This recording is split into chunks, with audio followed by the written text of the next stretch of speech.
Mula nang mag-abroad ako, marami akong natutunan sa buhay. Isa na doon yung kausapin ang sarili ko. Oo, na-master ko na yun.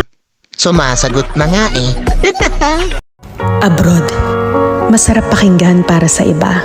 Sabi nila, kapag nasa abroad ka, masaya at maginhawa. Pero ang totoo niyan, kaakibat nito ang lungkot at pangungulila. May mga panahong gugustuhin mo nalang sumuko, pero nangingibabaw ang tanong na, bakit ka nga ba nandito? Oo, may mga maswerteng nakakaangat sa buhay. Pero aminin nating hindi lahat pinapalad na magkaroon ng magandang buhay. Basta tandaan mo, lahat nagsisimula sa pinakababa bago ka makarating sa itaas. Kapalit ng bawat paghihirap ay ang buhay na pinapangarap. Walang imposible sa taong may tiyaga. Magugulat ka na lang na palitan na ang mga salitang pagod na ako ng buti na lang hindi ako sumuko.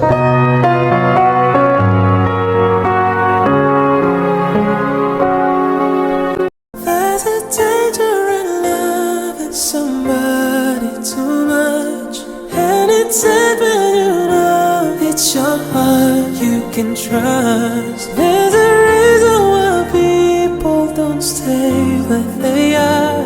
Maybe sometimes love just ain't enough.